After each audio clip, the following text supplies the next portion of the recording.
Hello viewers, welcome to our channel. నేను మీ చరణ్ పరిమి.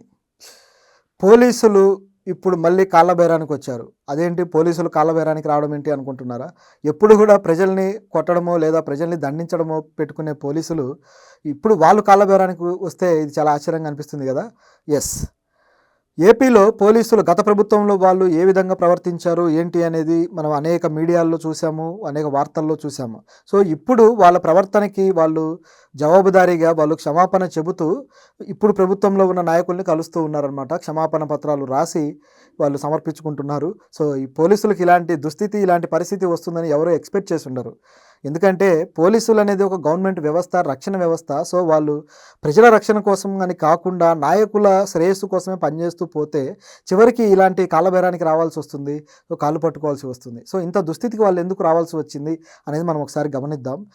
నిన్న రీసెంట్గా టీడీపీ నాయకుడు వర్ల రామయ్య గారిని ఈ పోలీసు అధికారుల సంఘం అధ్యక్షుడు, అలాగే వాళ్ళ కొంతమంది పోలీస్ ఆఫీసర్లు వీళ్ళందరూ కూడా కలిశారు. సో కలిసి ఆయనకి మేము తప్పు చేశాము, గతంలో మమ్మల్ని క్షమించండి, మా తప్పులన్నింటినీ మన్నించి మళ్ళీ మాకు ఏ విధమైన ఇబ్బంది లేకుండా చూడండి అని చెప్పేసి, ప్రభుత్వం నుంచి ఏ సమస్య రాకుండా వాళ్ళు ఆల్రెడీ ప్రభుత్వంలో ఎవరెవరైతే ఈ తప్పులు చేసుకుంటూ వచ్చారో ప్రభుత్వానికి గతంలో ఈ వీళ్ళకి వ్యతిరేకంగా పనిచేస్తూ వచ్చిన వాళ్ళు ఉన్నారో జగన్కి అనుకూలంగా ఈ విధంగా, సో వీళ్ళందరి మీద వాళ్ళు ఒక హిట్ లిస్ట్ పెట్టుకున్నారు. సో ఎవరెవరైతే ఉన్నారు అని చెప్పేసి వాళ్ళందరినీ బ్లాక్ చేసే ప్రోగ్రాం పెట్టుకున్నారు. కాబట్టి వీళ్ళు ఒకసారిగా భయపడిపోయి ఈ పోలీసులంతా కూడా వెళ్ళి ఇట్లా సమర్పించడం జరిగింది, మమ్మల్ని క్షమించండి అని చెప్పేసి. వర్లరామయ్య గారు చేతులు పట్టుకొని ఇలా వంగి వంగి దండాలు పెట్టారు. సో అది చూస్తే మనకి ఇక ఏమనిపిస్తుందంటే చేసిన తప్పుకు ఇక మూల్యం చెల్లించుకుంటున్నారా అనిపిస్తుంది, అంతే. పాపం అనిపించదు. ఎందుకంటే ఆ తప్పు అలాంటిది. ఇప్పుడు పోలీసు వ్యవస్థ ప్రజలు ఎంతో నమ్మకం పెట్టుకోవాల్సిన వ్యవస్థ, క్రైమ్ని కంట్రోల్ చేసి ప్రజలకు ఒక భరోసా ఇవ్వాల్సిన వ్యవస్థ. అట్లాగే రాజకీయాల విషయాలకు సంబంధించి కూడా ప్రజలు ఏదైనా నిరసనలు తెలియజేయాలన్నా లేదా ప్రతిపక్షాలు నిరసన తెలియజేయాలన్నా పోలీసు వ్యవస్థ సంయమనంతో ఉంటేనే అది సాధ్యమవుతుంది. అలా కాకుండా వాళ్ళు జులుం ప్రదర్శించి వాళ్ళు వీళ్ళ ప్రాథమిక హక్కులకే భంగం కలిగించేలా ఒక్కోసారి ప్రవర్తిస్తుంటారు. ఇలాంటి టైంలో ఆ నిరసనలు తెలియజేసే అవకాశం కూడా లేక ఇట్లా ఒక నిరంకుశ పరిపాలనలో ప్రజలు ఇబ్బంది పడే పరిస్థితి ఉంటుందన్నమాట. ఇలాంటి దానికి ఎలా జరుగుతుంది నిరంకుశ పరిపాలన, ఎవరి వల్ల సక్సెస్ అవుతుందంటే ఇలాంటి రక్షణ వ్యవస్థ తప్పుదారిలో వెళ్ళినప్పుడే. నిజానికి కేవలం ఒక సీఎంఓ పిఎంఓ ఆయన ఒక్కడే ఉండి అందరి మీద రూల్ పాస్ చేసి దాన్ని అమలుపరచలేడు. ఆయనకు సపోర్ట్గా ఇలాంటి రక్షణ వ్యవస్థలు ఉన్నప్పుడే వీళ్ళు ఉండి ఆ ముక్కుసూటితనాన్ని కావచ్చు లేదా మొండితనాన్ని కావచ్చు ప్రజల మీద ప్రదర్శించి ఆచరించేలా చేస్తేనే అది సాధ్యమవుతుంది. సో ఈ విధంగా ఈ నియంతృత్వాలు పరిపాలన కావచ్చు ఇదంతా కూడా ఈ వ్యవస్థల ద్వారా సాధ్యమవుతుంది అనేది మనకు కనిపిస్తున్న విషయం. అయితే మరి గత ప్రభుత్వంలో మరి ఏ నియంతృత్వ వ్యవస్థ జరిగింది, వీళ్ళు ఎందుకు క్షమాపణ చెప్పాల్సి వచ్చింది అనేది గమనిస్తే, గత ప్రభుత్వంలో ఇప్పుడు ఎవరైతే ఉన్నారో ఈ పోలీసు అధికారుల సంఘం అధ్యక్షుడు శ్రీనివాసరావు, ఈయన గత ప్రభుత్వంలో ఉన్నప్పుడు ప్రతిపక్షం మీద చంద్రబాబు గారి మీద, లోకేష్ మీద, వీళ్ళ మీద సవాలు విసురుతూ అసలు మీరేమనుకుంటున్నారు, మీరేం చేయలేరు, మీ రికార్డులన్నీ మీ చరిత్ర అంతా నా దగ్గర ఉంది, మీకు సంబంధించిన ప్రతి తప్పు నా దగ్గర ఉంది అని చెప్పేసి ఆయన ఇష్టం వచ్చినట్టు మాట్లాడడము, అలాగే తొడగొట్టడము, అలాగే మీసం తిప్పడము అంతా గందరగోళం చేశాడు. సో ఇంత గందరగోళం చేసి సవాలు విసిరాడు అనమాట. ఖబర్దార్ అని చెప్పేసి ఛాలెంజ్ చేశాడు. ఇలాంటి పదాలు ఉపయోగించడం ఏదైనా రౌడీలు ఉపయోగించే పదాలు ఇవి, ఖబర్దారులు ఇవన్నీ కూడా. కానీ పోలీసులు ఉపయోగించారంటే ఎంత విఘ్నత కోల్పోయి ప్రవర్తించారో ఆలోచించండి. సో ఇట్లా తొడగొట్టేసి వాళ్ళకి సవాల్ చేసిన తర్వాత బాగానే ఉంది, అయిపోయింది, మొత్తానికి ప్రభుత్వం మారిపోయింది. మారిన తర్వాత ఇప్పుడు ఆయనకి అసలు జ్ఞానోదయం అయినట్టుంది, తత్వం బోధపడింది అంటారు కదా, ఆ విధంగా. సో ఇక నేరుగా వచ్చేసి క్షమాపణ చెప్పడం జరిగింది. చెప్పకపోతే ఏమవుతుందో ఆయనకు తెలుసు. అయితే ఆ అవకాశమైనా కనీసం వీళ్ళు ఇచ్చారు, ఆ మంత్రి వర్ల రామయ్య గారు. సో ఈయన మొత్తం తన పరివారం మొత్తాన్ని తీసుకుని వచ్చి క్షమాపణ చెప్పిన తర్వాత ఆయన ప్రెస్ మీట్లో ఏమన్నాడంటే, ఇదంతా కూడా నేను ఆ గతంలో ప్రవర్తించిన తీరు కానీ ఇదంతా కూడా తప్పే, నేను తప్పుగానే ప్రవర్తించాను. కాకపోతే గత ప్రభుత్వంలో ఉన్న నాయకుల వల్ల, వాళ్ళ ఫోర్స్ వల్ల నేను ఆ విధంగా ప్రవర్తించాను. నిజానికి నాకు అలాంటి ఉద్దేశం ఏం లేదు అని చెప్తున్నాడు. అలాంటి ఉద్దేశం లేకపోతే వాళ్ళు ఏ చేయమంటే చేసేయడమేనా?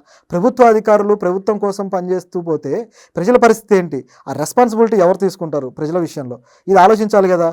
సో ఇట్లా ఒక కాంటెక్స్ట్ చూసుకుంటే ఈయన ప్రవర్తించిన తీరు కానీ ఇదంతా కూడా అప్పట్లోనే విమర్శలు వెల్లువెత్తాయి, క్వశ్చన్ వచ్చింది. ఈయననే కాదు, రాష్ట్ర స్థాయిలో అనేక చోట్ల కూడా పోలీసులు ఈ విధంగానే ప్రదర్శించిన సందర్భం ఉంది.